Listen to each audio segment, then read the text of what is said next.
kita membangunkan kembali bagaimana untuk menyiapkan diri. Bahwa kita tahu bahwa harga nyawa itu mahal. Indonesia merupakan negara kepulauan yang terletak pada pertemuan 4 lempeng tektonik, yaitu lempeng benua Asia, benua Australia, lempeng Samudra Hindia, dan Samudra Pasifik.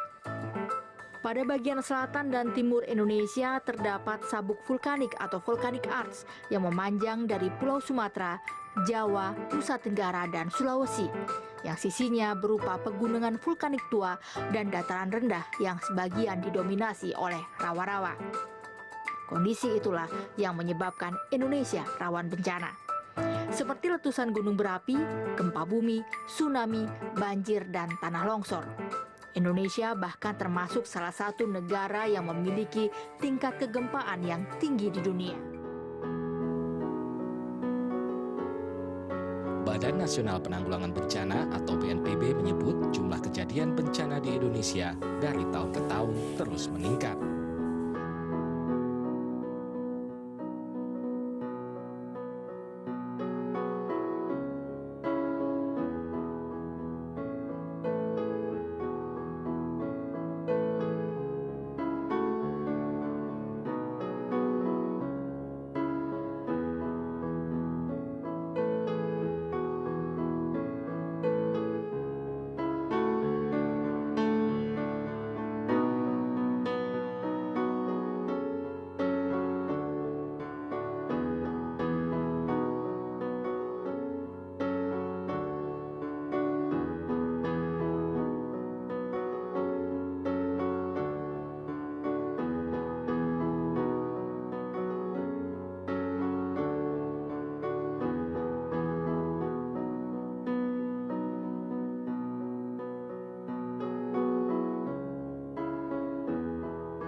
Gempa terjadi sekitar pukul 6 waktu Indonesia Barat. Gempa menimbulkan kepanikan pasien dan perawat sehingga harus dievakuasi keluar gedung. Dengan dibantu perawat dan keluarga, para pasien yang dirawat di gedung bertingkat tersebut dievakuasi keluar guna menghindari adanya gempa susulan dan kerusakan bangunan. Akibatnya penumpukan pasien terlihat di jalan utama rumah sakit. Gempa, tsunami, ya kan? Masa serangan teroris, ya, dan itu bisa terjadi pada Anda. Sudah siap enggak? Kami dari IKABI ya, IKABI itu Ikatan Ahli Bedah Indonesia cabang Papua, Papua Barat, dan Ambon. Ikatan Ahli Bedah Indonesia Papua, Papua Barat, Ambon ini sudah mengadakan kerjasama dengan Royal College Surgery Australia, yang mana mereka membackup kita untuk ke depan, khususnya masalah sumber daya manusia pada penanganan kasus-kasus yang berhubungan dengan emergensi. Salah satunya misalnya trauma. Kita menyelenggarakan pelatihan ATLS, Advanced Trauma Life Support, yang mana suatu standar harus seorang dokter GD wajib mempunyai. Kita akan membekali khususnya pada teman-teman sejawat general praktis, yaitu dokter umum, begitu juga pada mahasiswa-mahasiswa kedokteran, yang mana mereka dibekali bagaimana ke depan untuk menangani kasus-kasus yang kalau terlambat mereka tangani akan mengakibatkan peningkatan daripada morbiditas atau mortalitas. Misalnya seorang dokter di puskesmas mendapat kasus emergensi, apakah kasus ini perlu ditangani sendiri atau perlu dilakukan tindakan selanjutnya, misalnya merujuk. Nah, inilah yang mereka harus pahami, apalagi secara geografis di Papua. Misalnya yang tidak harus dirujuk, itu kan beban untuk pasien. Atau kasus yang harus dirujuk tapi tidak dirujuk, nah itu juga membahayakan juga untuk pasien. Supaya ke depan bahwa apa yang bisa ditangani di daerah bisa mereka tangani, apa yang tidak bisa ditangani daerah mereka juga bisa bagaimana cara merujuk. Kami juga melakukan suatu rujukan namanya telemedicine. Kita berharap sebelum merujuk mereka juga dapat mengkonsultasikan kasus-kasus yang akan dirujuk ke tempat-tempat yang ada spesialisnya.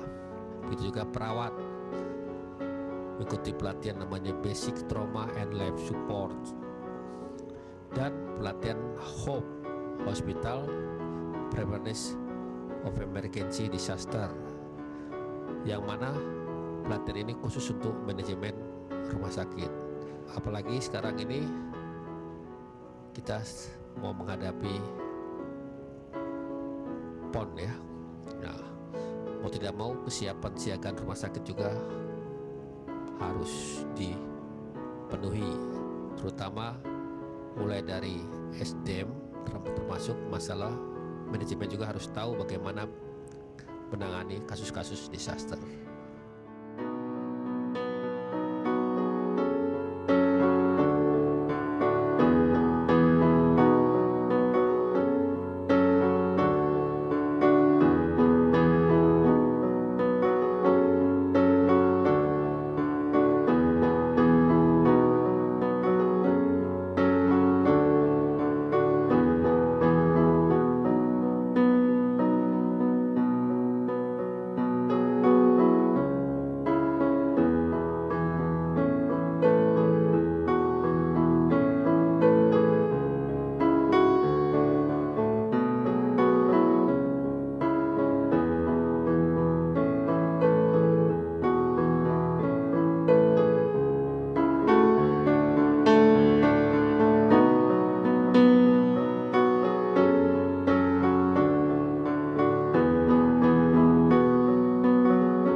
Terima kasih kepada semua yang mewakili dari setiap instansi, yang mana pada pagi ini kami dari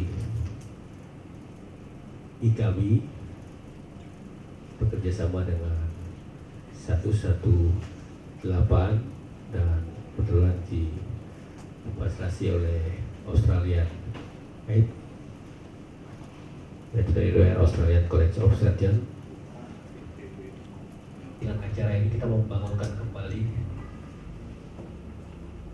bagaimana untuk menyiapkan diri, bahwa kita tahu bahwa harga nyawa itu mahal.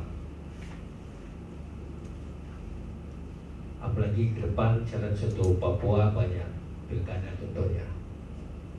Kita tidak tahu sesuatu terjadi di depan area kalian. Begitu juga menghadapi PON. Tapi suatu waktu runtuh tuh bangunan di mana? Stadion atau keracunan atau konflik. Nah, inilah diperlukan satu sistem yang mana saling terpaut. Jadi khusus nanti yang ada hadir hari ini akan dilatih bagaimana membuat suatu program yang mana akan dipakai untuk ke depan. Memang diharapkan sebenarnya khusus untuk pimpinan SKPD harus tahu juga masalah ini. Karena percuma misalnya kalian mau sesuatu tapi tidak didukung, susah juga. Tapi ini sangat-sangat karena perlu dibangun itu. Kalau masalah kayak emergensi, khususnya misalnya tadi perlu dibangun. Jangan pas sudah kejadian baru bingung lagi, panik lagi. Jadi saya selaku Ketua IKABI kembali mengucapkan terima kasih atas kehadirannya selama mengikuti acara ini. Kiranya acara ini bisa dapat bermanfaat pada kita semua, dan tolong semua banyak aktif ya, jangan bertanya, karena kebetulan ada pakar-pakarnya di sini, ada Prof. Aryo, ada Pak Tibut, juga ada Dr. Kuni dari Bali, itu juga membuat sistem juga di Bali. Itu dari saya itu, terima kasih. Kami kembalikan kembali ke Prof. Aryo untuk bisa tuntas. Assalamualaikum warahmatullahi wabarakatuh. Waalaikumsalam. Ada gempa, tsunami, ya kan? Korban massal, serangan teroris, ya, dan itu bisa terjadi pada Anda. Sudah siap enggak? Nah, di sini kita akan berdiskusi bagaimana mempersiapkan diri. Sekarang pilkada. Tahun depan pilpres, tahun depan lagi PON. Jangan lupa teroris itu sekarang soft target. Jadi bukan ISIS di sana, mereka udah hancur ISIS di sana. Jadi sekarang dicari yang terakhir adalah Surabaya. Ya, karena Surabaya lengah, Jakarta nggak mungkin, mereka udah ketat banget. Sekarang Surabaya juga ketat. Dan yang saya harapkan pada hasil pelaksanaan ini, kita akan bikin disaster plan bersama antara polisi, pemadam kebakaran, ambulans, rumah sakit, BPBD bersama. Dan saya harapkan setelah itu Anda mengadakan latihan bersama. Polisi vertical control bagus, dinas kebakaran vertical control bagus, ya, terus kemudian di kesehatan vertical control bagus, ya kan, BPBD juga bagus. Tapi bisa nggak polisi merintah BPBD atau BPBD merintah polisi? Nggak bisa, karena ya sendiri-sendiri. Ambulans nggak bisa masuk, ya, terus kemudian pemadam kebakaran pun tidak bisa masuk. Ya bubarlah kita. Tidak ada koordinasi, tidak ada horizontal control, tidak ada kerjasama. Sebelum pulang harus sudah ada disaster plan bersama. Itu dalam segala macam musibah. Mau ngapain? Gitu. Nah, nanti terserah kalian mau latihan bersama atau tidak. Dan kalau Anda tidak mau berlatihan bersama, jadi dibilangnya ini, if you fail to plan and exercise, then plan to fail. Dan kalau udah fail, maka itu adalah audit yang brutal. Ya, jadi hal ini mungkin yang harus Anda persiapkan diri. Jangan sampai di sini terjadi. Kalau bisa, kalaupun terjadi tidak ada korban, maka Papua atau Jayapura jadi model untuk Indonesia. Ini yang saya harapkan. Mungkin itu. Terima kasih. Wassalamualaikum warahmatullahi wabarakatuh. Shalom. Jadi para rumah sakit dan RT pun harus safe community. RT, RW, desa, kota, gedung umum. Bandara kita, safe community, baiklah pusing kaliannya, ya kan? Stasiun kereta api belum ada, bentar lagi ada. Pelabuhan, hotel. Hotel ini safe community enggak? Tidak. Tidak ada. Terus kalau ada yang serangan jantung di sini atau stroke atau yang kepleset, kira-kira aman enggak? Ya kita dokter semua kan? Mayoritas dokter kan, bisa nolong kan, tapi what next? Bisa panggil ambulans? insya Allah ada ambulan kelewat.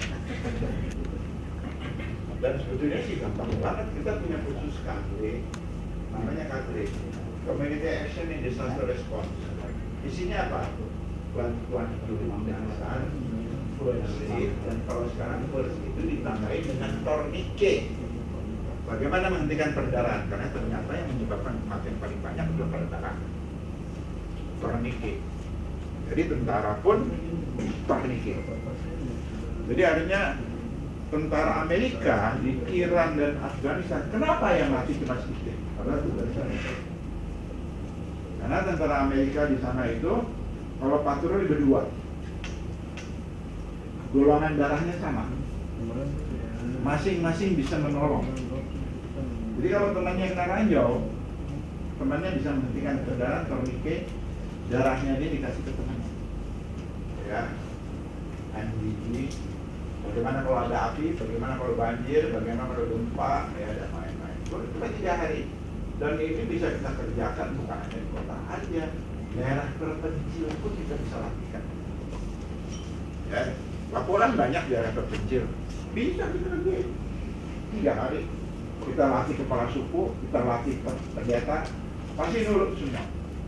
Kepala suku dan pendeta, ya kan? Pasti nurut. Dan kemudian ya ketua-ketua dan lain-lain yang anak muda lah. Ya, kalau di Jakarta kan remaja masjid, remaja gereja, karang taruna, dan yang paling penting apa? Ibu rumah tangga, pemberdayaan wanita. Ya, jadi tahun 80 sampai sekarang kita tuh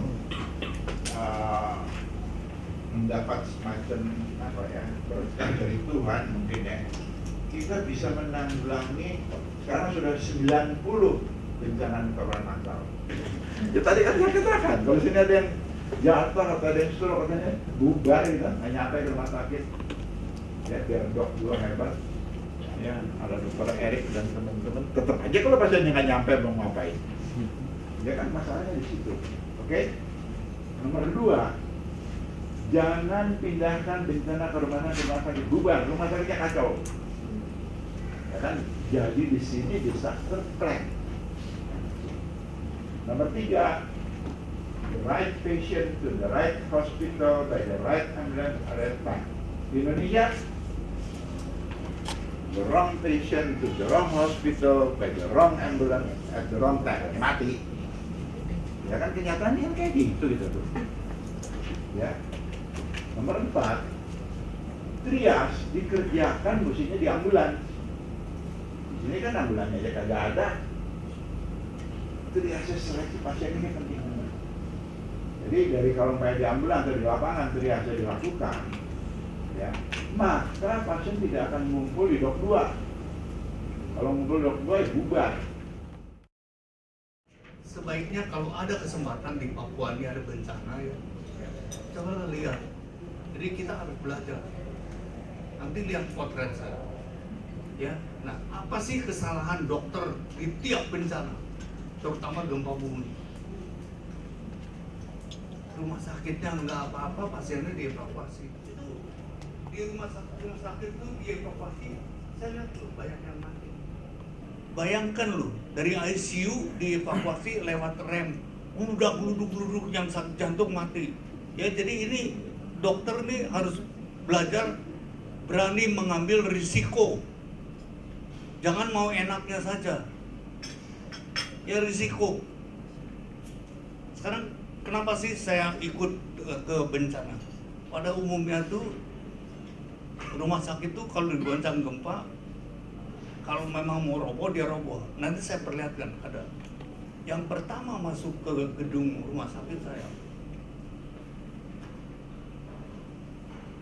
20 menit saya keliling, saya bilang ini aman.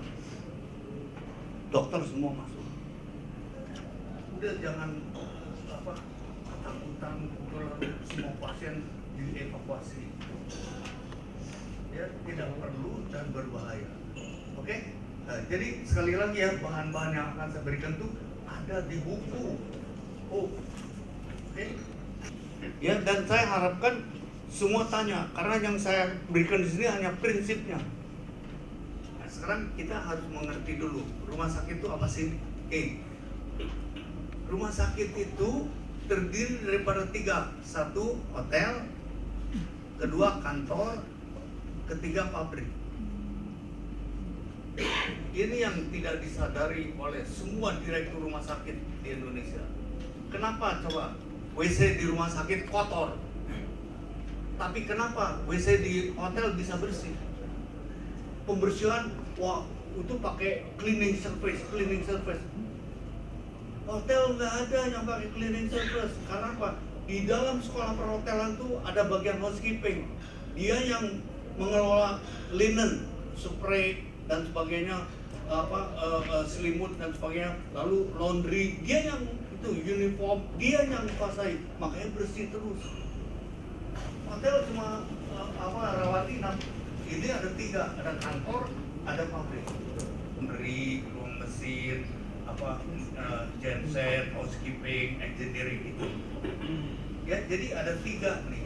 Nah ya, terus lihat ini yang berkedip-kedip itu jalur masuknya ya, itu harus benar.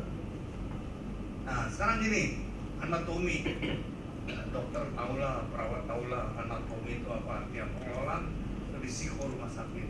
Sebetulnya ya kursus pelatihan HOPE ini untuk apa? Pelatihan HOPE ini adalah untuk mengurangi kerentanan dan memperbanyak kesiapan. Ya, orang yang tidak siap itu bisa konyol gitu. Kalau terjadi suatu ledakan, terjadi kecelakaan, kalau tidak siap. Tapi kalau udah siap, dia langsung menanggulangi. Nah, pelatihan ini adalah kalau lihat di buku itu ada 23 kuliah, mata kuliah ya. Itu untuk mempertinggi kesiapsiagaan staf dan dokter di rumah sakit. Tadi Pak Teddy mengatakan bahwa disaster ini disebabkan oleh banyak sekali hal. Ya, yang menakutkan adalah nuklir. Nuklir itu sangat kita takutkan. Ya, yang paling sering sekarang adalah teroris. Ya, teroris di Bali kita sudah kena dengan 2 kali terorisme. Ya, 1 tahun 2002, kemudian yang kedua adalah 2005. Ya, 2002 itu korbannya yaitu 202 korban meninggal. Sedangkan ini pengalaman kita sehingga kita membentuk suatu safe community. Ya, safe community didahului oleh disaster plan rumah sakit. Setiap rumah sakit baik pemerintah maupun swasta kita membentuk suatu disaster plan rumah sakit sama. Ya, rumah sakit A, B, C, D, E sama. Dan tugas kita adalah mengidentifikasi rumah sakit itu apakah rumah sakit berbendera merah, kuning, atau hijau, atau hitam. Nah, berdasarkan bendera ini kalau kita mentrias, kalau terjadi bencana di luar rumah sakit, maka trias kita, oh ini triasnya merah, kita bawa ke rumah sakit yang merah, kuning kita bawa ke rumah sakit yang kuning, hijau kita bawa ke rumah sakit yang hijau, dan hitam kita bawa ke rumah sakit yang ada ahli forensik. Inilah mendasar kita. Dan pengalaman ini dan sama seperti sekarang bantuan AusAid ya, Australia, kita membentuk suatu safe community di Bali. Ya, kita latih.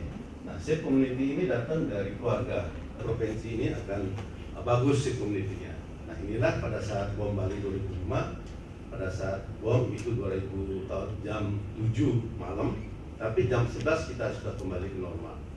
Jadi begitu gubernurnya ganti lagi. Sama seperti Menteri Kesehatan ganti, safe community kita ganti lagi. Nah, ini adalah tipe-tipe disaster plan, ya, klasifikasi, ya, ada alam, ada buatan manusia. Nah, kalau kita melihat di HOPE ada 3 level. Nah, BPPD ini perlu tahu, ya, level daripada disaster ini. Nah, kalau misalnya gubernurnya menanyakan kepada BPPD, oh disaster ini disaster apa, level berapa? Jangan sampai BPPD nggak tahu levelnya. Ya. Nah, apa yang dimaksud dengan level 1? Level 1 adalah rumah sakit sendiri, rumah sakit yang terbesar di Papua ini bisa menangani korban yang ada di luar. Berarti ini level 1. Nah, kalau misalnya daerah ini perlu bantuan dari regional, misalnya dari Makassar atau dari NTB tadi, nah itu namanya level 2. Nah, kalau level 3, maka perlu bantuan nasional seperti bom Bali tahun 2002. Nah, itu tingkat internasional dan nasional. Karena korbannya banyak di internasional. Yang penting adalah kita bisa membuat hospital disaster plan. Ya. Yang pertama kali adalah natural atau buatan manusia. Yang kedua adalah simple atau benar. Tadi Pak Teddy bilang bahwa kalau ada gunung berapi tidak ada penduduknya, ya penduduknya itu hanya merupakan suatu bencana alam, ya bukan merupakan bencana alam, tapi peristiwa, ya peristiwa tidak menyebabkan suatu korban, ya. Nah kalau kompon ini itu gunung berapi, tapi di sekitar gunung berapi itu ada penduduk. Nah ini Pak, maka ini disebut dengan bencana kalau ada letusan gunung berapi. Ya, nah contoh di Bali, pertama kali di Bali ini berapa bulan yang lalu itu aktivitas Gunung Agung sudah mulai muncul tanda-tanda akan erupsi, maka ada suatu simulasi tentang evakuasi ya yang ditentukan oleh Save Community Bali. Ya, seandainya terjadi erupsi maka yang ada di sana itu akan selamat. Dan ada juga pekerjaan umum dari BPBD membuat suatu terowongan dari Gunung Agung ke bagian utara yang langsung ke laut. Kalau ada erupsi maka lahannya itu akan ke laut. Ya. Nah ini yang ketiga ada kompensatif dan non-kompensatif. Kita sudah menuju ke sini industri, ya. Nah kepadatan penduduk perkotaan, industri juga ada di kota, ya. Contohnya di Surabaya, industri itu banyak di perkotaan dan di tempat-tempat penduduk, sehingga kalau ada bencana oleh karena industri, jelas ini yang pertama kali akan kena, ya. Dan yang ketiga adalah meningkatnya produksi atau penggunaan bahan kimia. Ya semoga akan tetap rapi terus sehingga akan mengurangi terjadinya suatu bencana, ya bencana banjir terutama. Ya jadi peristiwa teroris, ya teroris itu ada tradisional. Nah tradisional, ya pakai senjata tradisional, pakai bom molotov. Nah ini yang tradisional, ya tapi menimbulkan suatu korban. Tetapi sekarang menuju ke teroris nuklir, ya, biological, chemical, ya, dan ini senjata pemusnah massal. Ya, ini yang kita takutkan terjadi di semua negara. Ya, perang suku. Nah, ini adalah hazard yang kita harus kritisi bila terjadi suatu disaster, ya. Nah, gerakan pengungsi ini harus kita lakukan, ya. Gerakan pengungsi jelas akan menuju ke suatu tempat yang aman bagi mereka, ya, aman bagi mereka, dan itu yang perlu kita lindungi.